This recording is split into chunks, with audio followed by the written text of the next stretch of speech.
कोई मन में कोई कठिन लोकोक्ति आ रही हो तो पूछिए, फिर हम लोग विधिवत क्लास कल से करेंगे। हाँ, कोई मन में जो आपके लग रहा हो कि बहुत कठिन है, हमको समझ में नहीं आ रहा, हाँ पूछिए पूछिए पूछिए। हाँ, पढ़े तो पढ़ाओ, न तो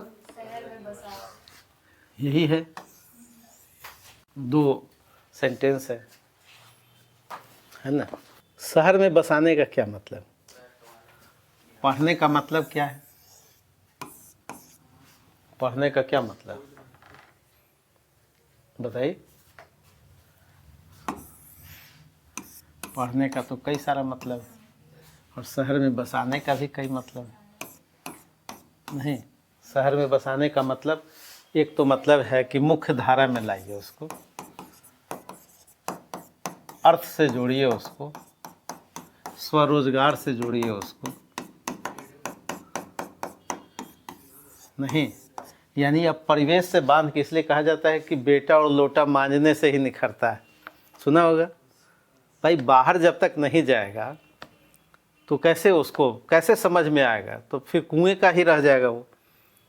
नहीं, कई बार हम ग्रामीण क्षेत्र से, अपने परिवेश से बाहर नहीं निकलते तो पता ही नहीं चलता कि दुनिया क्या है, कितनी बड़ी है। तो शहर में बसाओ मतलब इसको थोड़ा बाहर भेजो,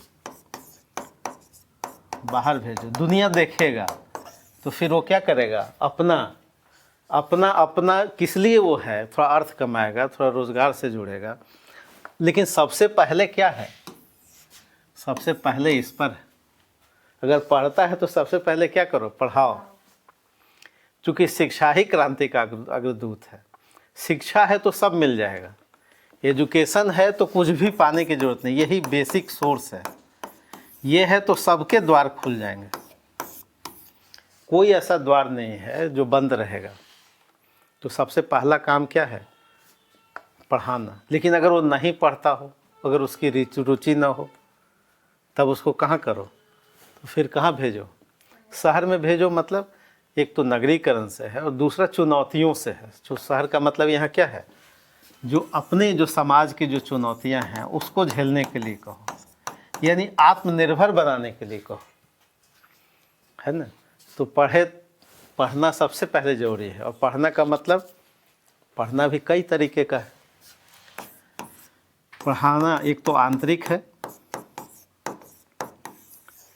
स्वयं को भी पढ़ना बहुत जरूरी है, और दूसरा समाज को पढ़ना जरूरी है, और तीसरा पुस्तक को पढ़ना जरूरी है, यानी विद्यालय और महाविद्यालय की जो पढ़ाई है।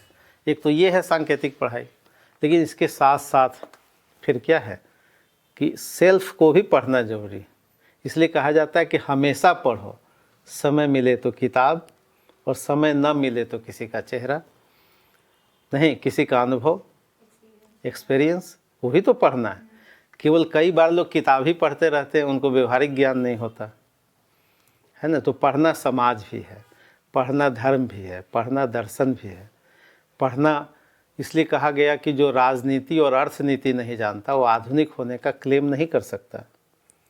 आधुनिक वही है जो राजनीति को समझता हो और अर्थनीति को समझता हो, है ना। इसलिए कहा गया, जब तुलसी लिख रहे थे कि को नृप हो हमें क्या हानि, कोई राजा हो जाए। और 19वीं सदी में हमने भी यही सोचा, अंग्रेज़ थे तो लगा कि नहीं जी अंग्रेज ही अच्छे हैं, कितना बढ़िया है, सामंती सभ्यता से हम कहाँ निकले। अंग्रेज देखिए, जस्टिस हो रहा है, रेलवे हो रहा है, डाकतार बिछ रहे हैं, प्रिंटिंग प्रेस आ रहा है। कई लोगों ने क्या किया, उसको सैल्यूट किया कि अंग्रेज़ बड़े अच्छे हैं और यही बसे रहे, अंग्रेज ही बने रहे, और कुछ बेहतर तो था ही। लेकिन धीरे धीरे दादा भाई नौरोजी ने कहा नहीं जी भाई, ये तो ड्रेन ऑफ वेल्थ हो रहा है। कुछ लोगों ने पढ़ना शुरू किया, कुछ लोगों ने समझना शुरू किया।